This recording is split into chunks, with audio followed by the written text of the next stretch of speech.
Well, you were known all over the world by millions of fans as Carman the Champion, on stage, in your movies, in some of your CDs, but yet now you're facing one of the biggest battles of your life, being diagnosed with terminal cancer.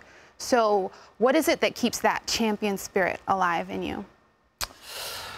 Well, I think, first of all, you know, when I did the song, The Champion, I sort of got associated with that word, but in the song, Jesus is the champion. So I never had to quite live up to that.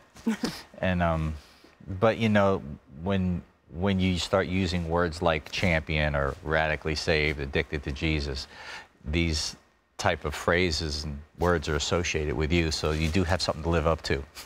And sometimes the idealistic is difficult to live out in the real.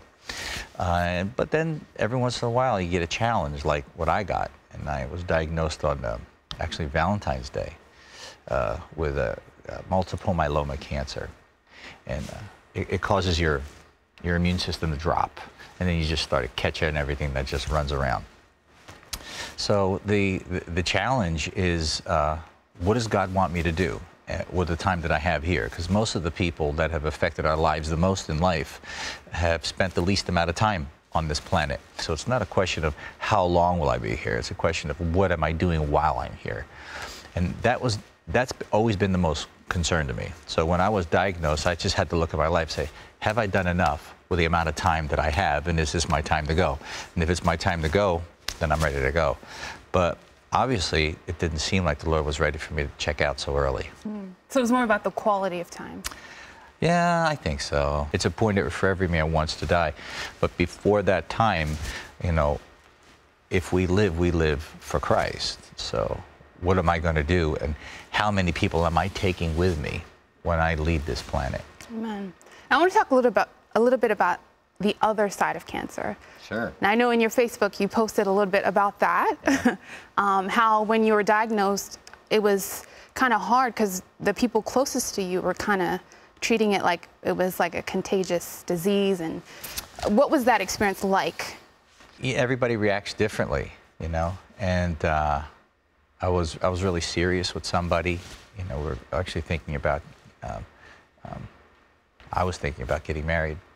And when this happened, we had to have a long talk, and basically she said that she didn't feel like she could be the person to walk with me through that type of scenario. We weren't really walking through anything yet, but the anticipation of it. And I think sometimes people, they look to the future, they say, am I going to have a happy future with this person, or am I going to be a nurse? You know, when they start thinking like that, then, you know, probably it's a way of weeding out who loves you and who doesn't, but it's a rough way of doing it. It's brutal because you don't see it coming.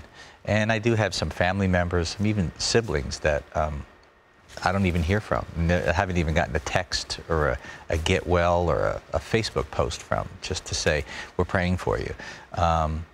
It's just strange. But then the other side is that the people that you don't even know send so much love. Like on Facebook, I had like one post got 18,000 comments. And then I looked at the message, and there was like 11,000 messages.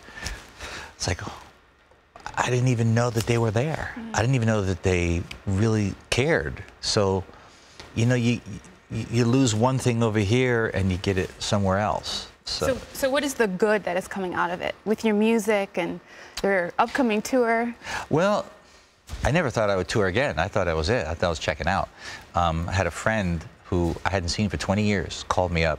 I'm an attorney, and says, hey, if there's anything I could do, just want to see how you're doing, how you're feeling. And then he said, look at all this love you have on Facebook. You should put out a record. I says, well, but record companies are not signing anybody right now. He says, well, let's do it ourselves. Let's go through Kickstarter. So we went to the Kickstarter program, and he put the whole thing together for me. He says, let's see if the people want the music from you. Let's see if the people, if they want music, then they're going to want to see you in concert. And if they want music and they want to see you in concert, God's got to keep you alive. Well, let's see what God has to say about the future, and if he touches their hearts. We put it out there, and we still got like, you know, another 15 days to go, and we're reaching our budget, and it's letting me know that he wants me to put more music out there, and if I have music, then I have to tour it. So that means I must be getting better. I mean, or at least enough to tour, which I'm happy with. Amen. So God has great things in store for you. I'm planning on it, you know.